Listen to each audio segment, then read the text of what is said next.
Hello everyone, Happy New Year. We're getting ready to start another lecture on another book. This time we're going to be talking about Venezuela and the historical context in the early 20th century of the book Doña Bárbara, written by Rómulo Gallegos. So let's just jump into it. So here's a picture of Venezuela with the colors from the Venezuelan national flag. A little bit about Venezuelan history, the historical context. Venezuela was in the forefront of the fight for independence of South America. The primary thrust for independence from Spain originated in both Venezuela and Argentina. These are former fringe areas of Spanish America, but both the dominant cities, Buenos Aires and Caracas, were primarily dependent upon import-export trade with other parts of Europe, with the United States in addition to Spain, and so they had a motivation to break away from Spain, which tried to control the Spain and Latin America in a economic philosophy known as mercantilism. In contrast, Lima, Peru, and Mexico City were traditionally centers of vice-regal bureaucracy on behalf of the Spanish monarchy and had much less incentive to fight for independence and much more to lose with separation from Spain. And so the thrust for independence came out of Buenos Aires and Caracas. The architect of independence primarily was the liberator Simón Bolívar in Caracas, Venezuela. The early defeat of patriot forces in Venezuela came about by royalist Janettos. Janetto means plainsman. A Janetto is similar to a cowboy, similar to a gaucho, similar to a vaquero. Venezuela has this huge plains area that it shares with Colombia called Los Janus, or the plains, and the cowboys that ride herd on the cattle in the plains are called Giannettos. And initially, and these cowboys, or these Janettos, tend to be brown. They're mestizos or mulattoes. They're not white Europeans, and neither are they necessarily full-blooded indigenous or slaves. And so there's this ethnic component to this as well. And initially, a lot of the mestizo and mulatto populations or indigenous populations were more sympathetic to the King of Spain than they were to the wealthy Creoles who were their owners and masters. And so the Bolivar's first effort at independence was defeated by these cowboys or these Janettos that fought on behalf of the of Spain. So after he left Venezuela and went to Jamaica and wrote his famous letter, and then went to Haiti, he came back with a determined plan to try to win over the Janettos to the patriot cause. So he set up his base in the Orinoco Plains, far from Caracas, and he used feats of physical prowess, horseback riding skills, and being able to rope and pull down steers. He used these feats of physical prowess and Americano nativism to attract the Janettos to the patriot cause. Who does that remind you of? That's a little bit like Juan Manuel de Rosas in Argentina. Although Rosas was a bloody caudillo dictator, Simón Bolívar was also a caudillo, but he was fighting in the cause of representative democracy and liberty from Spain. But they both used, shall we say, populist techniques, caudillo-style populist techniques to win over people to their cause. When the Janettos switched sides, the momentum moved to the patriot cause. The Janettos were fierce cowboys. They rode on horseback. This is a picture of some of the Janetto clothing and styles. Here's a picture of a Janetto hunting trip. And this is a picture of a Giannettos with his lance. These lances that they carried were extremely dangerous in battle. They used them as weapons, of course, in their tending of cattle, but they also used them in battle in cavalry attacks. They were called Lanceros. And so when Bolivar got him over to his side, they were also used to surviving a lot of hardship, enduring hardship. And so when Bolivar got him on his side, their cavalry attacks were deadly with these lances. Caudillos and dictators. Jose Antonio País was one of these Janettos that became Bolivar's ally in the Orinoco. He was also a mestizo of mixed race. He rose to leadership during the Wars of Independence at Bolivar's side. He was a man among men, even among Giannettos lancers, whose devastating cavalry charges he personally led at a full gallop. Not social prestige, but physical courage and prowess on the battlefield made him the first president of Venezuela, the first president of Venezuela, which was among the most war-torn and blood-soaked parts of the continent in 1825.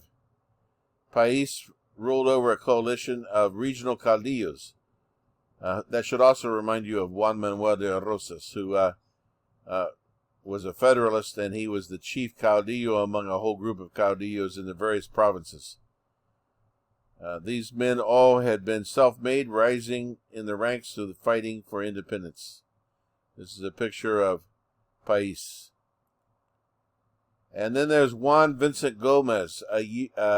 A century later, Juan Vicente Gómez rose to become president of Venezuela in 1908 after another caudillo named Castro died in office. And in 1908, his assistant or ally, Juan Vicente Gómez, rose to power. And in the beginning, the intellectuals of Gallegos' generation were excited about Gómez. They saw hope for change when this young man replaced the conservative President Castro, but he soon turned into another dictator, a common repeating story in Latin America. And this is a picture of Juan Vicente Gómez. Now, I wanted to illustrate with his life an example of why magical realism took root in Latin America and is so congruent with Latin American culture and history. This guy was a bigger-than-life lover. Gómez never married, however. He had two mistresses. The first one was Dionisia Gómez Bello, with whom he had 7 children. The second one was Dolores Emilia Núñez Linares de Cáceres. That's a long name. Dolores Emilia Núñez Linares de Cáceres, with whom he had 9 children. So if my math is right, that makes 16, right? But then he had a bunch of one-night stands and short relationships, and it's confirmed that he must have at least had 64 children, and possibly as many as 99. And that's magical realism, but it's in history. When people are larger than life and live and do exaggerated deeds or live exaggerated lives, hyperbole. When we get to 100 Years of Solitude, you'll see a similar character who had 19 illegitimate sons and fought in all of Colombia's civil wars. He's not a historical figure. He's a fictional character named Colonel Aureliano Buendía. He was not a dictator like Gómez here, but he was also Gómez will remind you of him, or the other way around. So here's a picture of Rómulo Gallegos. He was a very interesting man. The more I've read about him, the more interesting I find him. He was part of the generation of 28, which was a generation of young thinkers and students. In Latin America, you'll find that reform and change often comes about through university students. So this reform movement began in 1928 in the university. Rómulo Gallegos was part of this. He began his work as a school teacher, writer, classical music enthusiast, and journalist. It's a picture on the left there of him as a young man, and then him as a more mature man on the right. Gallegos students began to make public accusations against the dictator Gómez, and political demands, many of them spent the next 7 years in jail or hiding and in exile, about the time he wrote Doña Bárbara. When Gómez died in 1935, the generation of 28 came home to Venezuela with models and ideas for establishing democratic populist politics. That was 1935, a few years after Gallegos wrote his book for which he's most famous. He wrote it in 1929, or at least he published it in 1929. By 1947, their appeal to the masses was warmly reciprocated. When running on the populist Acción Democrática ticket, Rómulo Gallegos became Venezuela's first freely elected president. That's pretty amazing. After 100 years from País to Gómez, and this writer becomes the first freely elected president of Venezuela. Unfortunately, he only lasted about a year before he was deposed by General Marcos Pérez Jiménez in 1948, who became the next dictator for the next 10 years. Gallegos fled Mexico and returned in 1958 after Pérez Jiménez died. 20th century populism. The rise of the Venezuelan generation of 28, and there was a similar student generation in Cuba, by the way, in 1933. It coincided... Let me wait till that car goes past. So much noise around here. Coincided with the rise of populism in many parts of Latin America. Populists such as Gallegos took part in the general political and cultural reform movements.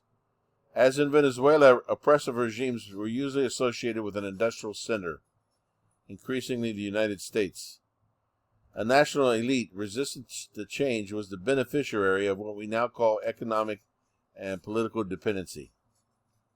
Logically, the oppositional struggles were fueled by militant patriotism, otherwise known as nationalism. This was a period of land reform and import substitution industrialization, ISI. When I lived in Colombia, they were practicing import substitution industrialization, and that meant they put high tariffs on any manufactured item that you brought in with you from the United States. For example, a VCR, they would put 100% tariff on it, which means you'd have to pay as much in impuestos to get it into the country as you paid for it to buy it in the first place. That's because they were trying to encourage Colombian companies to basically do knockoffs and to build this technology itself to sell to Colombian consumers. That was a philosophy of industrialization back during this time period. In politics, this populist period is a time when charismatic leaders moved the masses with appeals to national glory and sovereignty. These new nationalists often spoke in terms of national consolidation.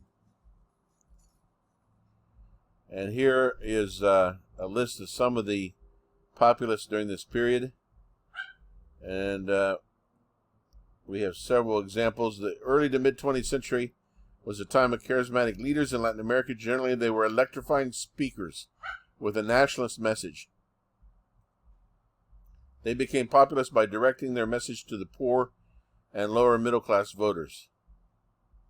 And of course, during the same time, more and more countries were expanding the franchise and taking away barriers to voting, including giving women the right to vote, as well as taking away land ownership or property requirements for voting. So that means there was a mass of new voters in most of these countries. During the Cold War, from 1948 to 1989, any leader who talked a lot about workers' rights was likely to be viewed as a leftist or even a communist by the U.S. Diplomats. So the result was a lot of confusion. Some prominent populist leaders of this period would include Peru's Victor Raúl Aya de la Torre, the creator of ARPA. I think there's a picture of him on the bottom here. Aya de la Torre, yes. And also Jose Maria Velasco de... Oh, I didn't mean to do that. Let me go back. Jose Maria Velasco Ibarra, which was he was elected president of Ecuador 5 times. Then there was a mestizo, Jorge Eliezer Gaitan of Colombia, over here. He was assassinated in 1948, setting off 3 days of rioting in Bogota, which eventually led into a terrible period in Colombian history known as La Violencia. He rose to prominence as a lawyer who was investigating a mysterious massacre of banana workers on the Colombian coast, something which will come up again near the end of the book, 100 Years of Solitude. Lázaro Cárdenas of Mexico, over here. He was a prominent president in Mexico who nationalized the oil industry, pissed off the United States. He also did a huge amount of land reform and consolidated the Mexican Revolution. There was also Getulio Vargas, right here in Time magazine, who was the creator of the Estado Novo in Brazil. And also there was Juan and Evita Perón, who were the most famous. I think I neglected to get a picture of them.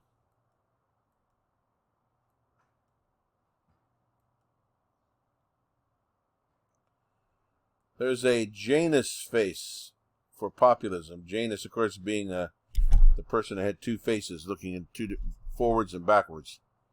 So there's what this is saying here is that there's an internal contradiction within populism.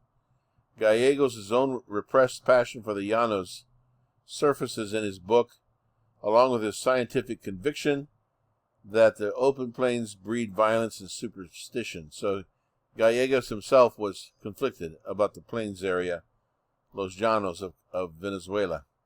The romantic in Gallegos seems to feel that this space is admirable and capable of arousing the best as well as the worst passions. Unfortunately, civilization seems to have room for neither. There is a tension here between the need to achieve stability and prosperity, and on the other hand, a nostalgic love for the traditions, especially local or regional traditions, that modernization will make extinct. Populists advocate national development and modernization, but they also cherish local traditions. I think I went too far again. Let me see. So, civilization conquers barbarism, finally. The abstract and binary terms of civilization versus barbarism in Gallegos' novel are inherited from Domingo Sarmiento's Facundo in 1845. So we're seeing here, 85 years later, the same theme cropping up again in Latin American literature. It basically shows that Gallegos faced similar challenges, much like those of the Argentines almost a century earlier. At least it shows that he thought them to be similar. So this binary opposition at the core of the general principles in the novel, principles which were later adapted in the platform of the Acción Democrática party that carried Gallegos to victory in 1947, is the first democratically elected president in Venezuela's history. And those principles were respect for the law as opposed to personalism. Education is the foundation for democracy and sovereignty, and modernization for the prosperity of all Venezuelans. It'd be interesting as you read this book to look for those three things in the story. Doña Bárbara in the 19th and 20th centuries. Even though the novel was published in 1929, which is well into the 20th century in strict chronological terms, its literary techniques and perspectives are closer to the 19th century than to the 20th. The novel gathers together Latin American literary experience from the time of Sarmiento to the time of the Mexican Revolution. In historical terms, Doña Bárbara belongs to the transitional period in Venezuelan history. During the 1920s, the factors that had dominated 19th century Latin America, in addition to Venezuela, these factors continued to exist in Venezuela, such as caudillismo and regionalism. Also, there was an issue of the weakness of the central state. The state was practically absent from the plains area of Los Llanos. the weight of agrarian wealth in the national economy. The landowners had a disproportionate amount of control over the country. Venezuela entered the 20th century with the death of Gómez in 1935, just like Mexico entered the 20th century with the Mexican Revolution from 1910 to 1920. Because of this, Doña Bárbara is a novel that stands at the dividing line between two centuries.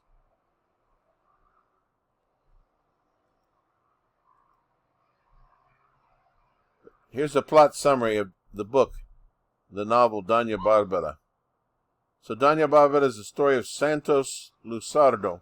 Oddly enough, since the book title is about his nemesis, a woman named Doña Bárbara. Santos Luzardo is a Caracas letrado. That means a lettered one, or it basically means a college graduate. He's returning after years to the Altamira Hacienda, which was his ancestral homestead in the Arauca Valley. The Arauca Valley borders next to the border of Colombia. In fact, there's a town in Colombia on the border called Arauca. He had no longing at all for his childhood home. He and his mother had fled the hacienda after his father was killed. Santos and his mother had fled the hacienda after his father killed his older brother in a family dispute. The hacienda was collapsing due to mismanagement and the rapaciousness, I can't think of a better word, of Doña Bárbara, the owner of the adjacent hacienda, which had been part of Altamira at one time. There's kind of a long story about how the two haciendas got separated. The other hacienda, which is owned by Doña Bárbara, is called El Miedo, the Fear. It was formerly known as La Barqueña, who had been robbing Altamira of land and cattle in order to expand her own property. Luzardo is also a llanero. He was born and he was raised in his first 10 years or so in the Janus. And he discovered that he belonged to the land as much as the land belonged to him. So once he arrives in Altamira, he starts having second thoughts about selling the property. He had decided to return to Altamira to sell the prop, put it in order, sell the property so that he could stay in the city and be a lawyer. But once he gets there, he feels the call of Los Llanos, and he decides to put the hacienda back in business using modern business techniques. He was a lawyer, and as such as he intended to challenge Doña Bárbara's abuses, not with violence, but with the force of law. There are several character transformations in this story that make it interesting. Both contenders, Santos Luzardo and Doña Bárbara, undergo unexpected transformations. Santos starts to shed his city skin and becoming more and more at ease with the violent ways of the Llano. Doña Bárbara ceases to be the insatiable man-eater that she has a reputation for being and falls in love with Santos Luzardo. She's unaware that her own daughter, Maricela, who she abandoned and who basically grew up untended and in the wild, is also in love with Santos. Maricela goes through a personal transformation with the encouragement of Santos Luzardo. When he finds her, she hasn't bathed. She's wearing raggedy old clothes. She speaks in a rural Venezuelan accent, but Santos Luzardo takes her under his wing and gets her new clothes, gets her cleaned up, teaches her polite manners. We're thinking civilization here, right? Teaches her polite manners and how to read. We'll talk more about that later. Themes in Doña Bárbara. The conflict between Santos Luzardo and Doña Bárbara is a rewriting of the secular struggle between civilization and barbarism and its associated signifiers. Urban versus rural, white versus mestizo, reason versus superstition, progress versus tradition, rule of law versus outlaw violence, male versus female, rationality versus passion and sexuality. Doña Bárbara is thus can be read as a revision of Sarmiento's paradigm, one that has been adapted to conform to the new circumstances of the early 20th century. Doña Bárbara was also written with the backdrop of an authoritarian ruler, Gómez in Venezuela instead of Rosas in Argentina.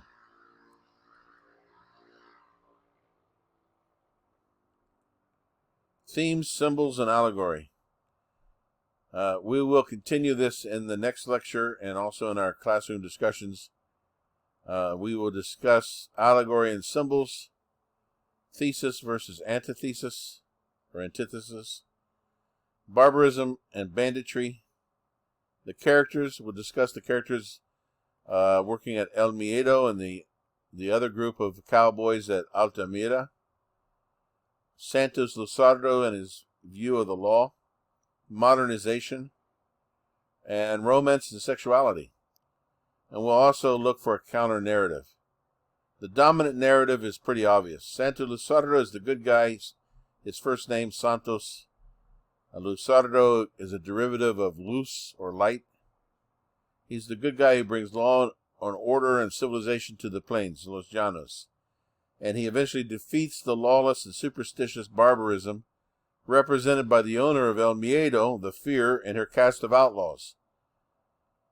That's Doña Bárbara, who obviously her name stands for barbarism.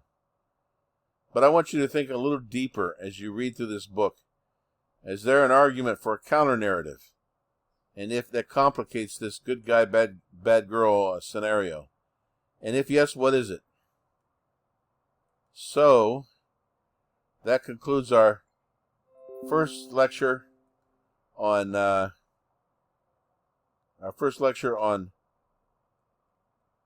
Bárbara. Oh, it's gotten dark. I can never get her in the right place where the light and the sound and everything's just right. Sorry about that. Anyway, we're finished. So we will continue this and continue reading Doña Bárbara. Thank you. Talk to you later. Bye.